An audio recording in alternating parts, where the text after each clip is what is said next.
Hello, everyone. Good morning. Today we will talk about one of the SDGs or Sustainable Development Goals, which is the number one, the no poverty. And this is presented by Baron Leslie May and Batarilan Winston. This is us, me, and Winston. So, this is our topic. We should get rid of poverty and not neglect the poor. So, instead of ignoring the needy, we should end poverty. And to know more about this one, let us have Winston Batarilan to explain the facts and information.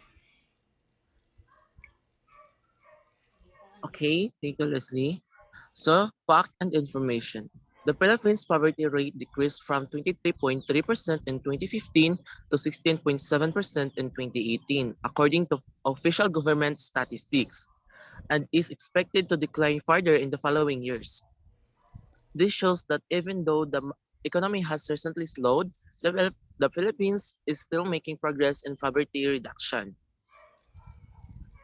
So, the Philippines has a fairly high poverty rate with more than 16% of the population living below the poverty line because of the many people reliant on the agriculture for an income and inequality and wealth distribution.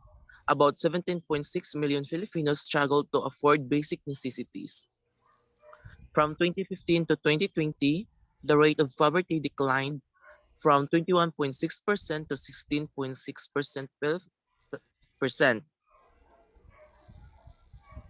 Philippine President Rodrigo Duterte aims to reduce the rate of poverty to for 10% by 2022.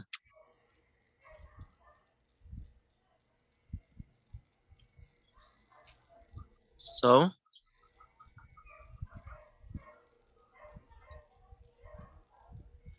poverty in the Philippines remains a challenge in the last 4 decades. The proportion of households living below the official poverty line has declined slowly and unevenly. So, economic growth has gone through boom and bust cycle, and recent episodes of moderation economic expansion have had limited impact on the poor. Great inequality across income brackets, regions, and sectors, as well as and unmanaged population growth, are considered some of the key factors constraining poverty reduction's effort. So Filipinos are having hard time surviving in such difficult conditions, and more are falling into extreme poverty. So Filipino are having hard time surviving in such difficult conditions, and more falling into extreme poverty. According to the Asian Development Bank, the major causes of poverty include low economic growth, a weak agricultural sector, increased population rates, and high volume of inequality. Because of these factors, there are a lot of effects of poverty in the Philippines that make it difficult for people to live in such of circumstances. So next slide please.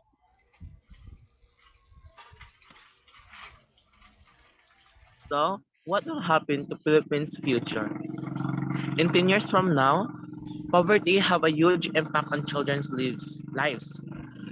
Poor infrastructures, unemployment, lack of basic service and income reflect on their lack of education. Malnutrition, violence at home and outside, child labor, diseases of all kinds transmitted by the family or through the environment. So poverty in our country and employment opportunities being scarce. Many Filipinos are unable to afford housing, which puts them in danger turning to the streets from accommodation. Like the issues of hunger, illness, and poor sanitations are all causes of effect of poverty.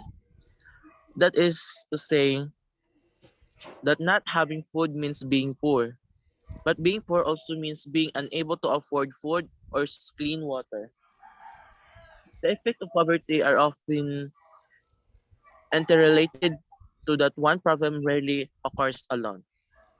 Poverty is linked with negative conditions such as substandard housing, homelessness, inadequate nutrition and food insecurity, inadequate childcare, lack of access to healthcare, unsafe neighborhoods, and under-resourced school which adversely impact of our nation's children. Poverty entails more than a lack of income and productive resources to ensure sustainability livelihoods. Its manifestations include hunger and malnutrition, limited access to education and other basic services, social discriminations and inclusions, as well as the lack of participation in decision making. So, in order to reach the aims of development sustainable goal 1, which is the no poverty. The strategy of Ambition 2040, the Philippines government plans to eradicate extreme poverty by 2040. Furthermore, the government has implemented various programs and reforms to reduce poverty by targeting education, healthcare, and the overall economy. And government must target those living in vulnerable situations, increasing access to basic resources and services, and supporting communities affected by conflict and climate-related disasters. Its objectives include ensuring that the entire populations and especially the poorest and most vulnerable have equal rights to economic resources, access to basic service, property and land control, natural resources, and new technologies. So next slide, please. So the proposal, goals, and benefits will be discussed by my partner, Leslie Baron. Thank you so much, Winston. And yeah, we will talk about first the proposal. The proposal is to have a monthly general health check on every Purok residence. Second is every barangay should raise awareness and prevention. And lastly, maintain the equal treatment on every residence. It is very important to have a monthly general health check to prevent diseases and make sure that everybody is safe and healthy. And also, it is also very important that every barangay should raise awareness and prevention, especially if we talk about poverty. And lastly, for our proposal is to maintain the equal treatment on every residence. Every human being should be treated equally, right? Next is our goals.